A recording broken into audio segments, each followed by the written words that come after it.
Bronzed face and bright lip, waistline down below the hip. 2-inch heel and rouged knee, no sense at all, no modesty. Wild dancing, drinking, love, wild parties, moon above. No inhibitions and no fear, why would there be? 20s are here. Flappers, a new breed of woman that dominated the cosmopolitan life of the late 1910s through the late 1920s. They were considered controversial due to their radical new behavior never seen before. But what is a flapper? The word flapper is believed to have originated in England before World War I and entered the American language in around 1915. According to some historians, the term initially referred to the straight, long dresses known as flapper dresses. However, according to other historians, the word flapper was used to refer to the English prostitutes. Over time, the general definition of a flapper was developed in the United States by combining several different views of notable American citizens. Writer H. L. Mencken created a very simple and early definition of a flapper as someone who opposed the standards that gave men more freedom than women and rebelled by wearing exposing clothing. In 1922, ex-flapper Ruth Hooper created a strong, proud view of flappers in the New York Times. She described flappers as assertive females willing to experiment without making any commitments. Lastly, in 1925, New Republic editor Bruce Bilvin offered another definition of a flapper in his profile Jane, describing her as a pretty girl who looked innocent and wore distinct clothes, but a figure that may not exist in reality but in the minds of many Americans. Though there is no one single event that created the flapper, historians have pinpointed a number of factors that led to their rise, most notably World War I.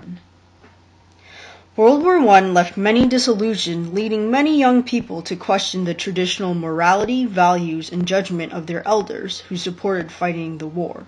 On the upside, World War I indirectly helped the development of women's rights as women took more jobs while men were out fighting the war. Slowly, women became more independent from men. By 1929, 50% of single women in the United States were employed and many lived alone and supported themselves. Additionally, various social changes and developments linked with radical new trends in relationships, fashion, and music in the Roaring '20s helped see the rise of the flappers. Flappers fit perfectly into this new generation of carefree young adults who avoided long-term commitments like marriage and partied like no other. Changes in the thinking about dating, sex, and marriage accelerated the birth of the flapper. The jazz age of the '20s and the technological developments helped create the nightlife flappers flourished in. Jazz was a new kind of music derived from African rhythm and blues and was most associated with dancing. This genre of music was linked with exciting new social activities, thus allowing the Roaring '20s to have a new kind of wild nightlife and an explosion of dance clubs. The proliferation of automobiles in the 1910s and 1920s allowed more couples to have a more private and romantic dates while they escaped into the nightlife.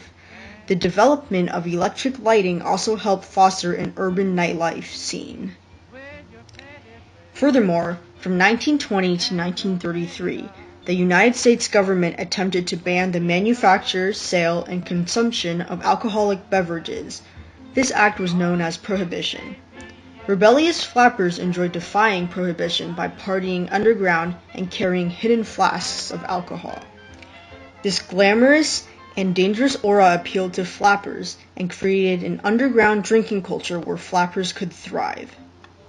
The image of the flapper became increasingly prevalent during the early to mid-1920s and was reinforced by media, fashion trends, and movies.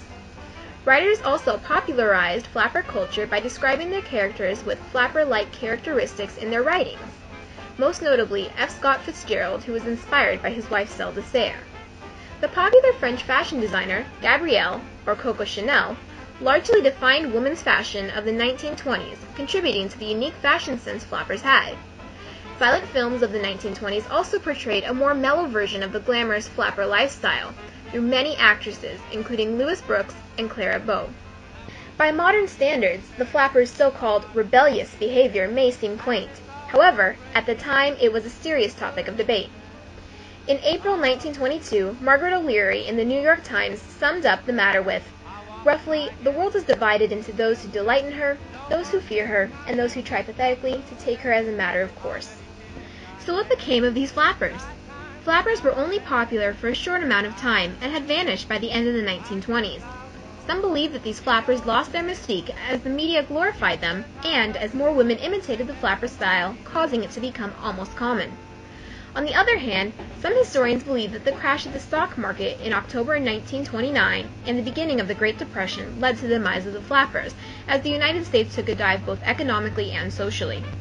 A small revival of traditional morality, as can be seen in the Motion Picture Production Code of 1930, which banned rebellious and offensive behavior from films, caused flappers to suffer as well. In previous decades, the American woman was suppressed in regards to both her mind and actions, but flappers rebelled against this inhibiting notion and fearlessly displayed their freedom of expression. Flappers were intelligent, free-thinking women who were simply demonstrating their fervor for life in unique ways. Dorothy Bromley, a journalist for Harper's Magazine, embraced a positive outlook on the flapper, whom she believed exemplified the independence of woman.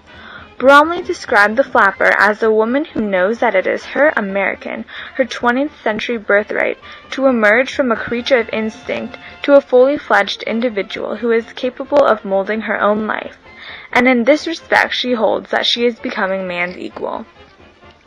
Flappers were simply unique feminists who freely embraced their sexuality. New Republic editor Bruce Blyven wrote of the similarities between feminism and flappers in the article titled Flapper Jane, which was published in 1925. Women today are shaking off the shreds and patches of their old age servitude, he states in the article. Behaviors of flappers, like their opposition to traditional lifestyles and sexual assertiveness, can be considered an example of feminism. Blyven further states, women have highly resolved that they are just as good as men, and intended to be treated so. They don't intend to be debarred from any profession or occupation which they choose to enter. They clearly mean that in the great name of sexual selection, they shall no longer be forced to play the role of helpless quarry. If they want to wear their heads shaven, they will have their way. Blyven's remark leads to another argument, that women should be treated equally to men.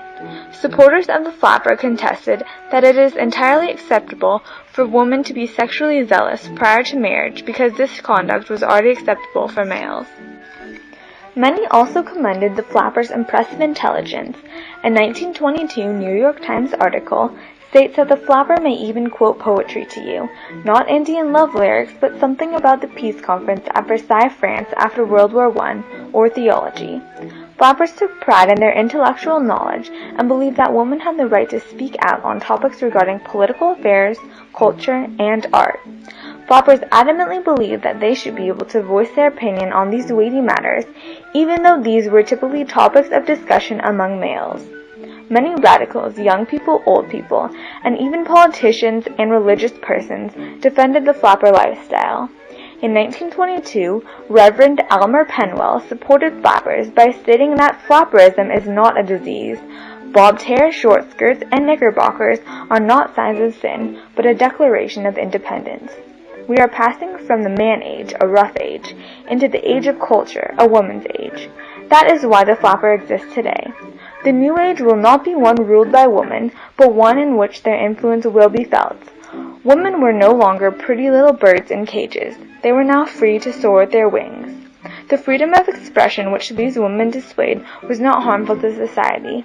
On the contrary, flappers were a triumph for women because they boldly expressed their emotions and liberated females from the passiveness which women were previously expected to conform to.